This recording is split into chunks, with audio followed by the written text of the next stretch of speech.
Hey everybody, it's Aaron Norris with the Norris Group. It is May 19th, it's Friday, and would you rather, a great game of would you rather, live in a co-living space or a micro apartment? That and much more as we cover the biggest headlines in real estate.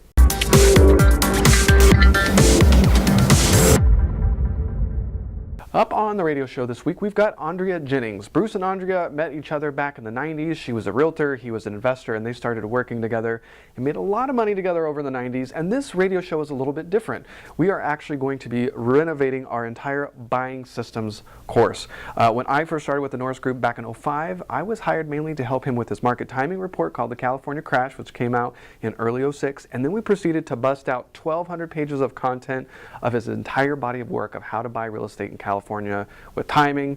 Well, we're going to be re-recording and upgrading every chapter, and part of it is talking about how these strategies change. So on this radio show for the next 2 weeks, we're going to cover buying system number 1, buying through the MLS first day listing. How has technology changed it? How does it change depending on what quadrant we're in and where we're at in the market? Very fascinating, and you'll learn quite a bit. Looking forward to talk to Andrea and Bruce this weekend. Don't miss it on the radio show and podcast on Saturday. The National Association of Home Builders reported an increase in builder confidence, increasing to 70 this month. Construction on multifamily properties decreased 2.6% last month. Mortgage delinquency rates decreased to 4.71% at the end of the first quarter of 2017, according to the MBA. California Association of Realtors shows the median home price in April was $536,750, which is up 3.7% from March and 5.4% from last year. Existing sales is down 2.4% from March and 1.7% from last year. San Francisco is leading that charge, and it's down 4.3%. Mortgage rates decreased this past week, with 30-year rates now at 4.02% and 15-year rates at 3.27%. We'll see what happens. Fannie Mae released their latest economic housing outlook, and they expect the market to pick up after a rather slow quarter one. Fannie Mae expects the growth to be fueled by consumer spending and increased production. They estimate their original quote was 2% growth rate for the year. Doug Duncan, chief economist, said Q1 was expected and seasonal. And of course, Doug Duncan, chief economist of Fannie Mae, is going to be joining us for I Survive Real Estate September 22nd. Mark your calendars and expect to hear some news on that very soon. Realtor.com released their latest list of top 10 cities for new college grads. How did they come up with the list? Well, analysts looked at job opportunities, affordable housing, things to do, new business growth, and the number of millennials living in the area. Gotta live close to friends. So the top 10 cities, number 10 down to number 1, we've got Boulder, Colorado, Oklahoma City, Oklahoma, Columbus, Ohio, Des Moines, Iowa, Sioux Falls, South Dakota, Charlottesville, Virginia, Madison, Wisconsin, Austin, Texas, Lincoln, Nebraska, and finally, and it's a little hard to believe, Fargo, North Dakota. Yeah, don't you know? I can't believe that made one of the top, but okay, there you go. The New York Federal Reserve reported household debt increased $149 billion, surpassing the record level it hit back in 2008. But delinquencies are still low, and the makeup of debt is very different. It's lighter on the mortgage debt side and much heavier on the auto and student loan side. There's no sign of a meltdown yet, but maybe something we'll watch. People staying in their homes and not moving is becoming a new normal in the real estate market. Homeowners used to stay in their homes 4 to 5 years, and now the average are skewing more towards 8 years, according to chief economist Mark Zandi of Moody's. Well, the California Association of Realtors also released data last year showing similar but actually more aggressive numbers, as in double that amount. Buyers going into buying a home are expecting to live there for a lot longer, which is interesting. This is putting a bit of a strain on the economy as it leads to fewer existing homes for sale, less options for new home buyers, and real estate brokers receiving fewer commissions. Although home values have gone up, most existing homeowners are experiencing interest rate lock-in, causing many homeowners just to stay put. Nothing a huge recession can't fix, right? But we definitely don't want people just hanging out in the houses. We want them to upgrade and buy bigger houses. Oh well. Starting in about 2012, hedge funds jumped headfirst into the single-family home rental market, buying up everything they could get their hands on. Here in California, it was a pretty big factor in price increases, especially in 2013 when things got hot and heavy, and then the numbers no longer worked out and they backed out, and prices just sort of stalled. It's a little scary. So their target, of course, was the first-time buyer inventory for cash flow and the bonus side of equity increases and the market improved. Not all have the same end game, of course, but they locked up quite a bit of that first-time buyer inventory. Well, millennials are now starting to hit the market, getting off the couches, tired of living with their parents, getting married, having kids, and it's time for them to buy. When in a recession, what do? You get a master's degree, right? So millennials are now coming out of the woodwork, and in all seriousness, some of these buyers are not necessarily the first-time buyer we're used to seeing in the past. They come much more educated. Yes, that might include a lot more debt, but their earning power is a little bit different.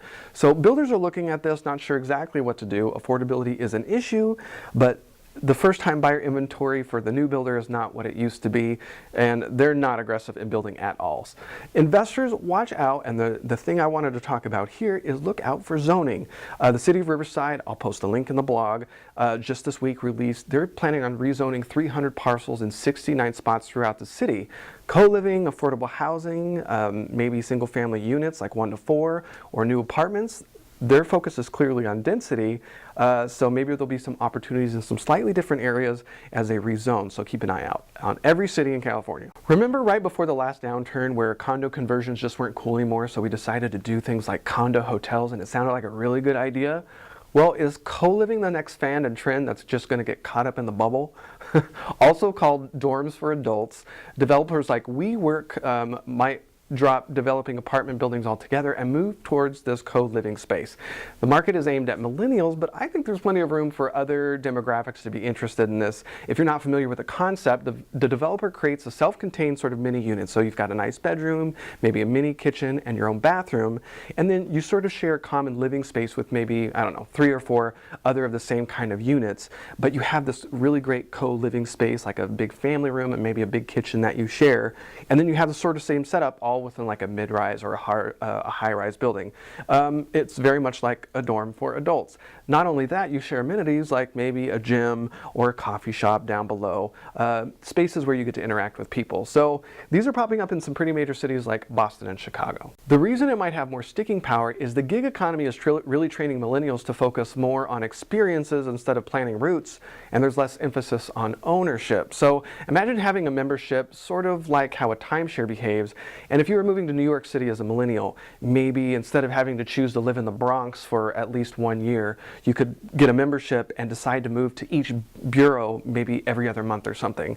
And some of these units are even coming fully furnished, so you don't even have to worry about moving furniture, which, having lived in New York for 7 years and moving several times, is one of the biggest reasons people just never want to move. So the question for you this week: would you rather live in a co-living situation where you had your own little mini living space and, you know, shared some of the bigger common spaces and then lived in a building with amenities, or would you rather live in a micro apartment somewhere around 250 square feet where it was all yours? If you're on YouTube, please leave a comment below, and don't forget to like the video and subscribe to the channel so you don't miss a beat. If you're on Facebook, please don't forget to not only like the Norris Group page, but don't forget to add us to your See First list and with notifications on. Leave your comments below the video, and if we miss something, share the story on our comment sections on either YouTube or Facebook, and we'll make sure to include it on our blog at thenorrisgroup.com/blog. May 24th, we will be in Long Beach at the Apartment Owners Association Million Dollar Trade Show and Landlording Conference. It's free of charge. We're there in the afternoon speaking, but we like to go and check out all the vendors on the floor. Don't want to miss that. June 1st, the Southern California chapter of the Appraisal Institute, they're celebrating their 20th annual Inland Empire Market Trends. Bruce is going to be the lunchtime speaker.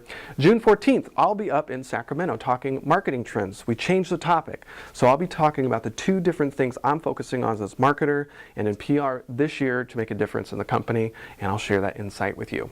For more information on hard money loans, including fix and flip, buy and hold, and new construction, check out thenorrisgroup.com. We are now lending in Northern California. Sacramento borrowers, I'm coming after you. And for more information on passive investing with trust deeds, check out tngtrustdeeds.com. With that, have a fantastic weekend, and we'll see you next week.